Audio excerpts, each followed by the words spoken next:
Liverpool Football Club has a major problem. They've got a world-class squad, one of the best stadiums in Europe and some absolutely brilliant fans. But there's one massive issue that could hold them back from dominating football going forward under Arne Slot. They don't have a reliable number 9. Right now, Liverpool's striker options are just not reliable enough. They absolutely stink at times. Darwin Núñez, who is meant to be the main man as the number 9, has been inconsistent ever since he joined Liverpool. And now the rumours are that he could be heading off to Saudi in the summer upcoming. Then you have Luis Diaz, who has been tried as a central striker under Arne Slot. That's only because he has the perfect attributes to be an Arne Slot striker. But we all know, if we're being honest, he's just not clinical enough. Then you have Diogo Jota, who can score the goals, who's very good in his link-up play.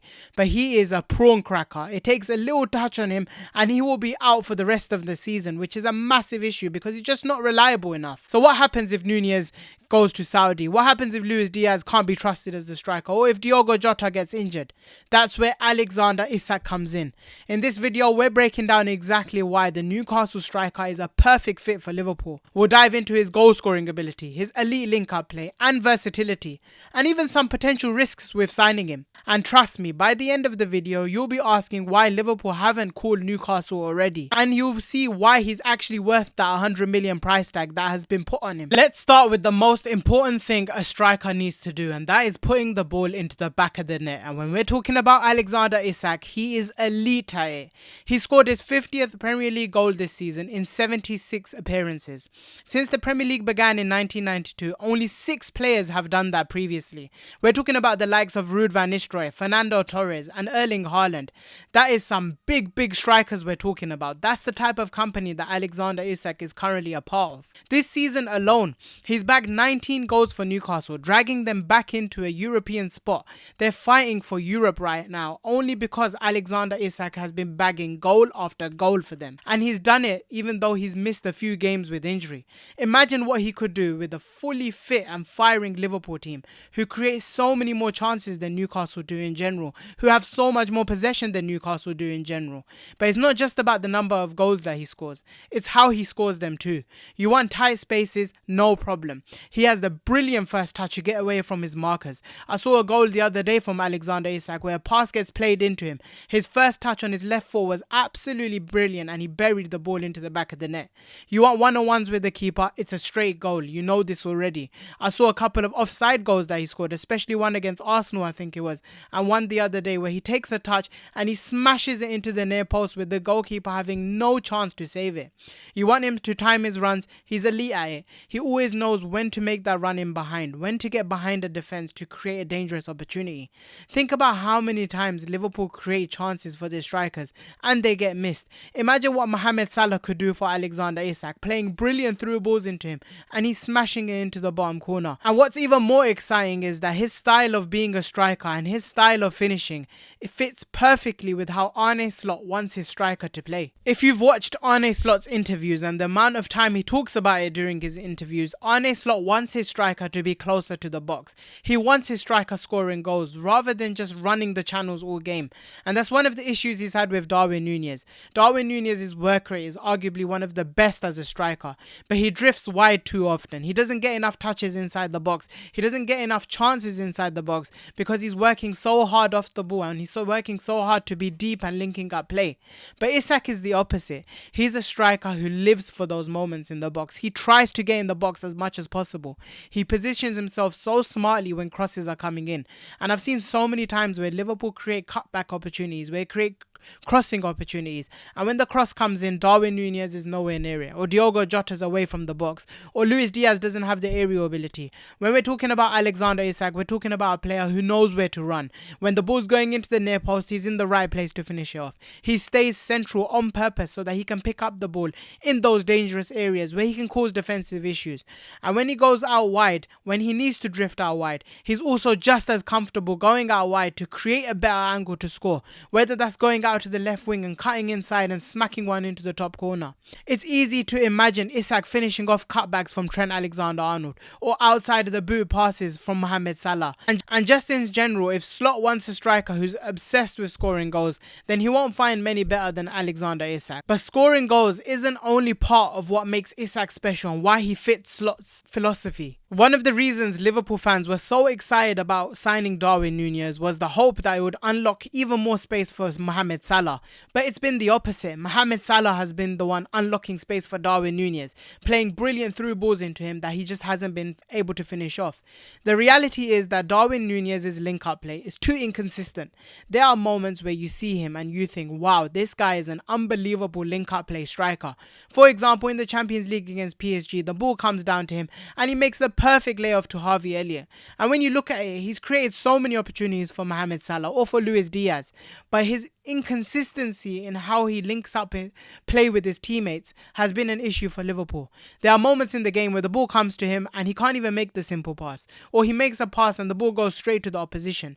It's just not sharp enough on a consistent basis. Alexander Isak, on the other hand, is elite at bringing his teammates into play. He's comfortable playing quick 1-2s to release runners. I've seen him with Gordon, I've seen him with Bruno Guimaraes, where he's played it to Bruno and he's run off and got the ball back.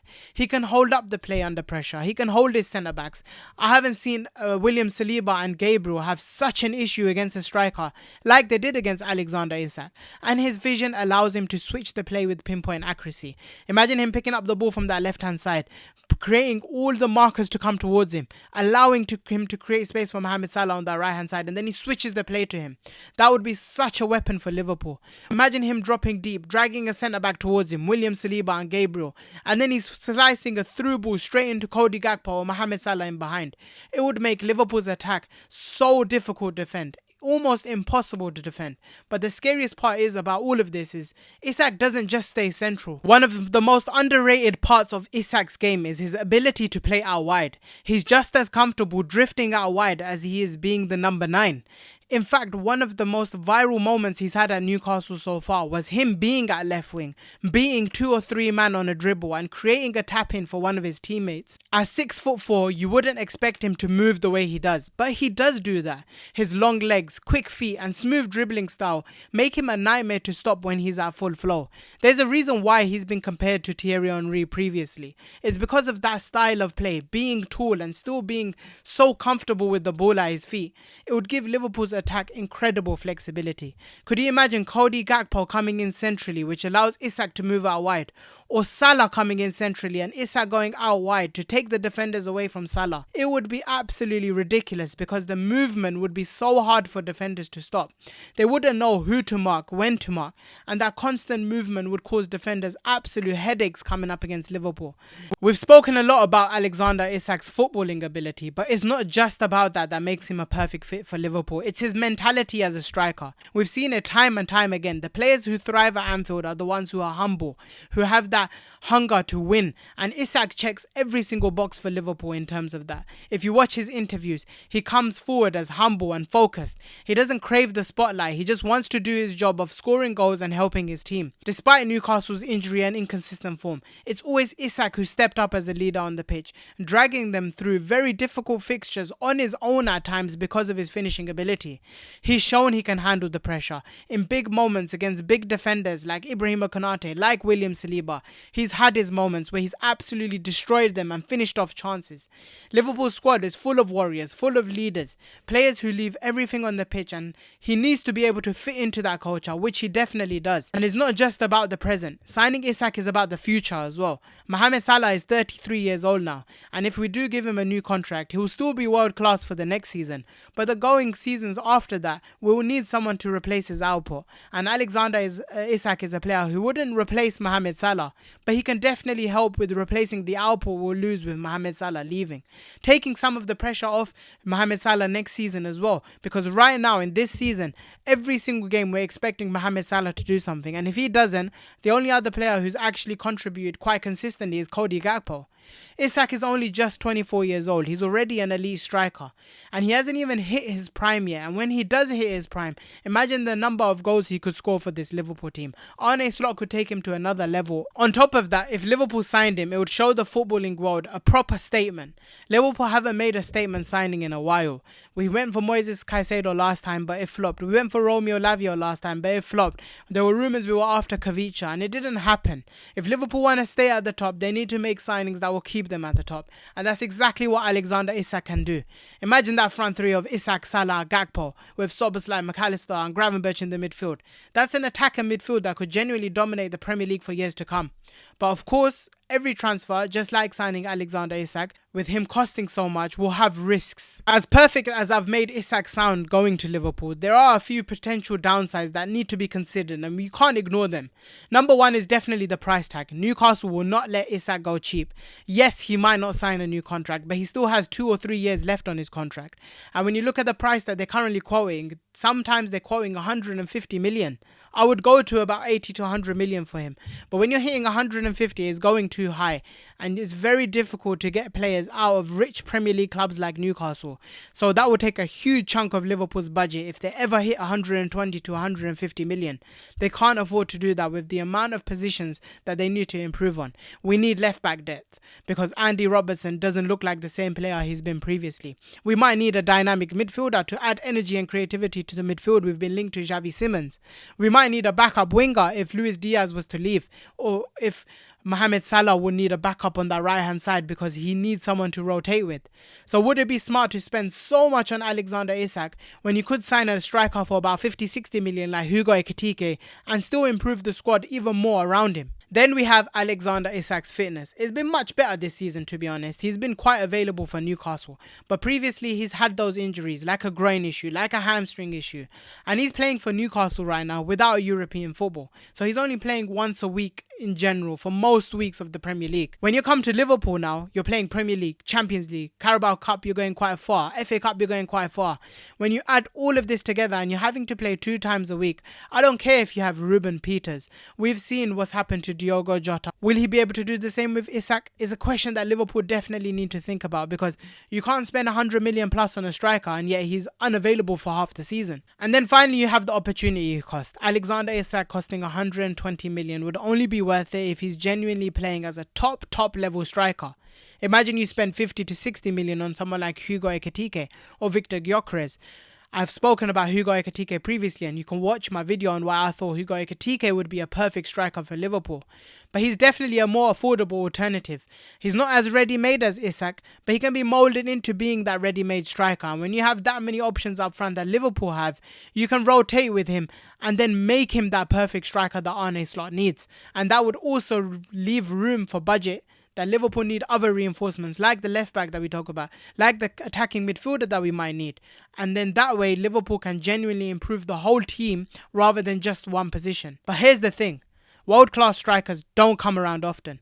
And if Liverpool want to hit the ground running next season under Arne Slot, after being so good this season, having a reliable clinical number 9 could be the difference between them being a title-chasing team next season again to them being a top 4 team. Which brings us to the main question. Is Alexander Isak the perfect striker for Liverpool? In many ways, like I've explained, yes. He's an elite goal scorer with the technical ability to link up with Salah, to link up with Gakpo.